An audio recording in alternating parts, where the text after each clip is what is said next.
India TV YouTube channel को subscribe करें और बेल आइकन दबाएं। नमस्कार, आप देख रहे हैं इंडिया टीवी। आपके साथ मैं हूं मीनाक्षी जोशी। प्रधानमंत्री नरेंद्र मोदी की जिंदगी से जुड़े कई ऐसे किस्से हैं जो आपने सुने होंगे। उनकी जिंदगी की अहम पलों को, बड़ी घटनाओं को भी जाना होगा। लेकिन आज हम जो आपको दिखाने जा रहे हैं वो उनकी जिंदगी के सबसे खास पल हैं। खास इसलिए हैं कि खुद प्रधानमंत्री नरेंद्र मोदी ने अपनी जिंदगी से जुड़ी घटनाओं को बताया है। आज मोदी के जन्मदिन पर देखिए हमारा special show live story of प्रधानमंत्री मोदी। ये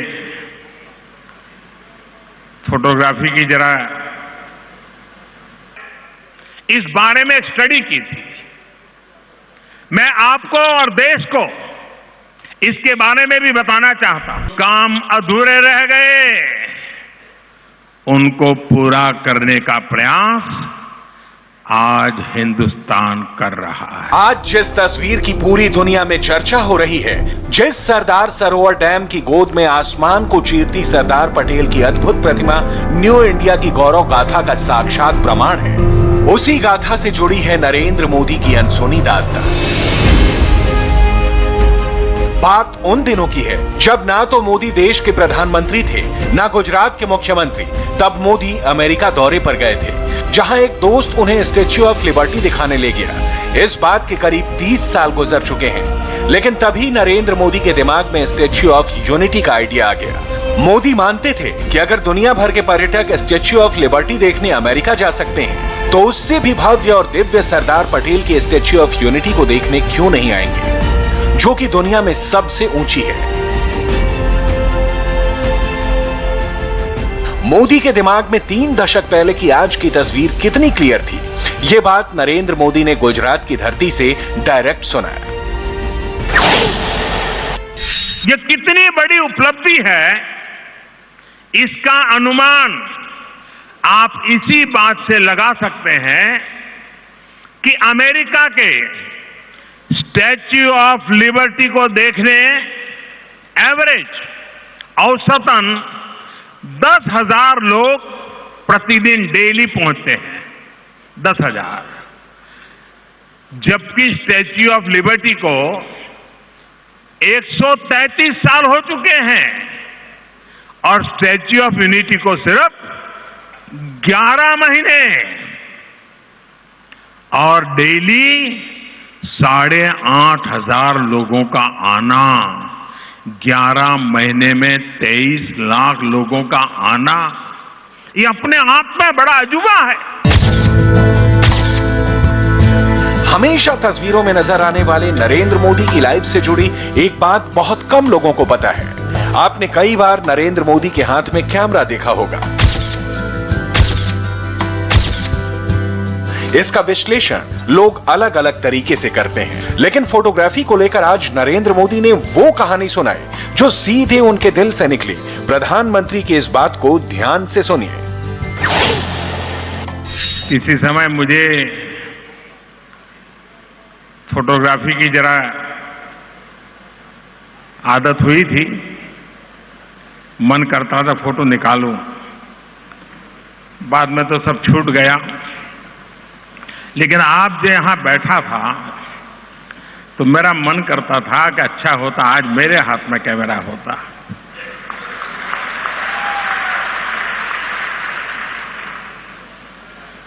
ऊपर से मैं जो दृश्य देख रहा हूं, नीचे जन सागर है, पीछे जल सागर है, और मैं इन सब कैमरा वालों से भी प्रार्थना करूंगा कि हमारी तस्वीरें बहुत निकाल दी, जरा उधर की तरफ कैमरा कीजिए। कैसे जन सागर और जल सागर का मिलन है। शायद फोटोग्राफी की दुनिया वालों के लिए ऐसा दृश्य बहुत रेयर मिल सकता है। मां नर्मदा के दर्शन का अवसर मिलना, पूजा अर्चना का अवसर मिलना, इससे बड़ा सौभाग्य क्या हो सकता है। फोटोग्राफी का शौक मोदी को उन दिनों से है जब ब्लैक एंड व्हाइट तस्वीरें खींचने वाले बड़े बड़े कैमरे थे। तस्वीरें खींचने का हुनर उन्होंने छोटी उम्र में सीखा। कई बार वो किसी का कैमरा मांगकर इस शौक को पूरा करते। पहली बार इसी शौक की वजह से सुर्खियों में आए जब 1995 में गुजरात के चुनाव में डिजिटल कैमरे का इस्तेमाल किया। मोदी के घर से आई जो नई तस्वीर आप देख रहे हैं, इस तस्वीर से प्रधानमंत्री मोदी की सख्त इमेज से जुड़ी एक अनसुनी कहानी। कई मौके पर मोदी अपनी मां से आशीर्वाद लेते हुए नजर आते हैं, खास मौके पर, क्योंकि मोदी अपने परिवार से दूर रहते हैं। ऐसा क्यों? इसके पीछे है नैतिकता और उसूलों की कहानी।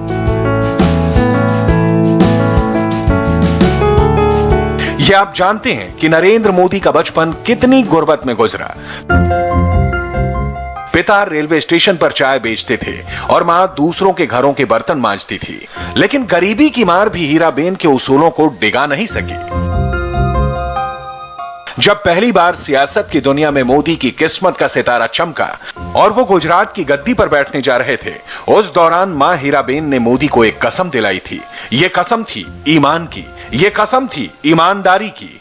मां के शब्द ये थे कि बेटा कभी आंखों के सामने ना गलत होने देना और ना ही कभी गलत करना।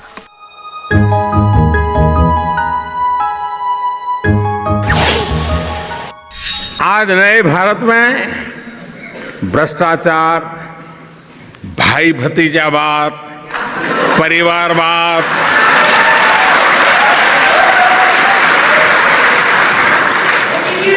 जनता के पैसे की लूट, आतंकवाद,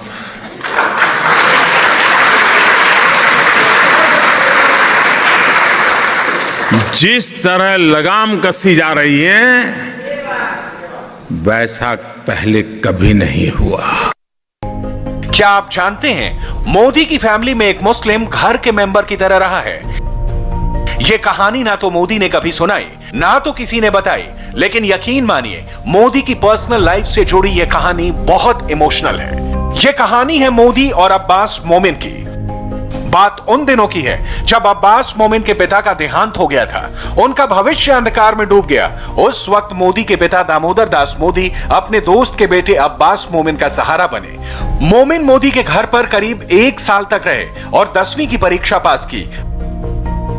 बचपन में मोदी के कई ऐसे दोस्त थे जो मुसलमान थे और उनके दिल के करीब थे।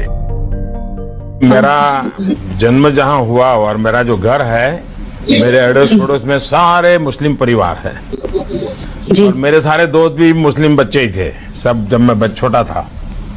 और मैं देखता था कि रमजान महीने में उनके घर में बड़ी तकलीफ होती थी। मेरे दोस्त भी ऐसे ही थे, गरीब परिवार के ही थे, कोई बड़े मेरे दोस्त वो नहीं थे। तो उनको घर में सुबह 3 बजे उनकी माता को उठना पड़ता था, बहनों को उठना पड़ता था, और 3 बजे से वो खाने की तैयारी करते थे ताकि रोजा शुरू होने से पहले सारा काम हो जाए। नरेंद्र मोदी की फिलॉसफी को समझना है तो उनकी शख्सियत को पढ़ना होगा। इसे पढ़ने के लिए नरेंद्र मोदी का वो किस्सा सुनिए जो उन्होंने पूर्व प्रधानमंत्री चंद्रशेखर पर लिखी गई किताब के विमोचन के दौरान सुनाया था। एक दिन मैं और भरोसे शेखावत दोनों हमारी पार्टी के काम से दौरे पर जा रहे थे और दिल्ली एयरपोर्ट पर हम दोनों थे। चंद्रशेखर जी भी अपने काम से कहीं जाने वाले थे, तो एयरपोर्ट पे दूर से दिखाई दिया कि चंद्रशेखर जी आ रहे हैं। तो भैरसी जी मुझे पकड़ करके साइड में ले गए और अपनी जेब में जो था सब मेरी जेब में डाल दिया। और इतनी जल्दी जल्दी हो रहा था, ये सब मेरी जेब में क्यों डाल रहे हैं? आते ही चंद्रशेखर जी ने पहला काम किया, भरोसी के जेब में हाथ डाला।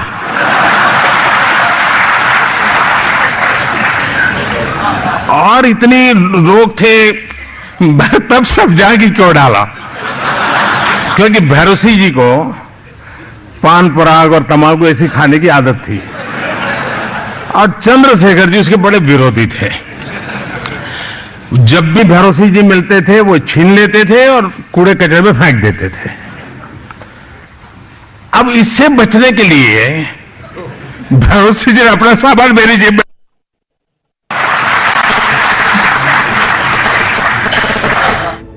रिश्ते निभाने के मामले में नरेंद्र मोदी का कोई जवाब नहीं।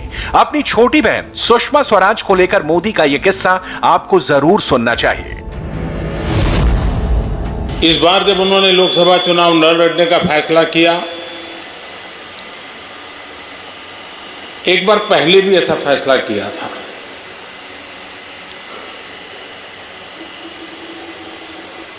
और वो अपने विचारों में बड़ी पक्की रहती थी। तो मैं और वेंकैया जी उनसे मिले। उन्होंने मना किया, लेकिन जब कहा कि आप कर्नाटक जाइए और एक विशेष परिस्थिति में इस मुकाबले में रह गए, परिणाम करीब करीब निश्चित था। लेकिन ये चुनौती भरा काम था, पार्टी के लिए मुझे करना चाहिए। एक पल का भी ना कहे बिना उन्होंने उसको किया। परिणाम निश्चित था, फिर भी किया। इस बार मैं उनको बहुत समझाता रहता था कि आप चिंता मत कीजिए, हम सब संभाल लेंगे, आप एक बार।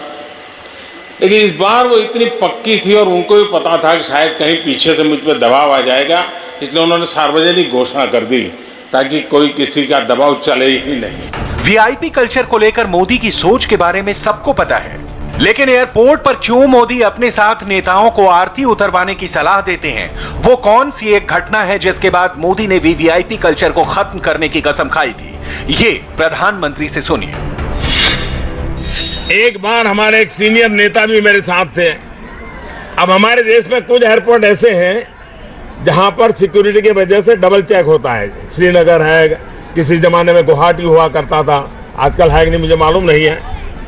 तो मेरे साथ जो हमारे सीनियर लीडर थे, अब वो बड़े थे, जाने माना चेहरा था, लेकिन अब जो जवान वहां खड़ा था एयरपोर्ट पे, वो उनको पहचान नहीं पाया।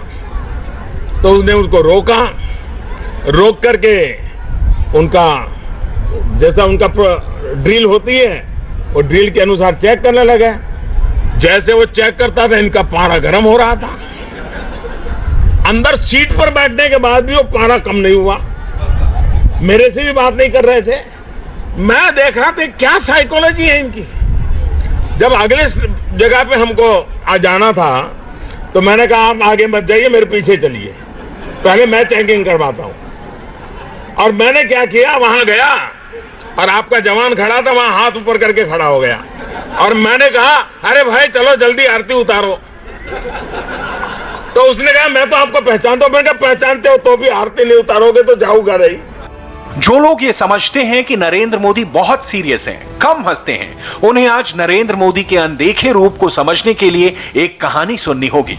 वो कहानी जो खुद मोदी सुनाएंगे। गारंटी है कि प्रधानमंत्री की सीरियस इमेज को लेकर आपकी सोच बदल जाएगी। हमारे यहां गुजरात में एक ज्योतिंद्र भाई दवे करके बहुत ही उत्तम प्रकार के हास्य लेखक थे, व्यंग लिखते थे और बड़ा इंटरेस्टिंग लिखते थे और ज्यादातर वो अपने खुद पर व्यंग करते थे। अच्छा, उनका शरीर का वो वर्णन करते थे। वो कहते थे मैं कहीं खड़ा रहता हूं, दीवार के पास खड़ा हूं, तो लोगों को लगता था कि हैंगर पर कुछ कपड़े टिंगे हुए हैं। यानी वो इतने दुबले थे कि ऐसा लगता था कि जैसे हैंगर पर कपड़े टिंगे हैं। कोई मानने को तैयार नहीं होता था कि मैं कोई इंसान वहां खड़ा हूं। फिर वो लिखते थे कि मैं घर से निकलता हूं तो मेरे जेब में पत्थर भर के चलता हूं।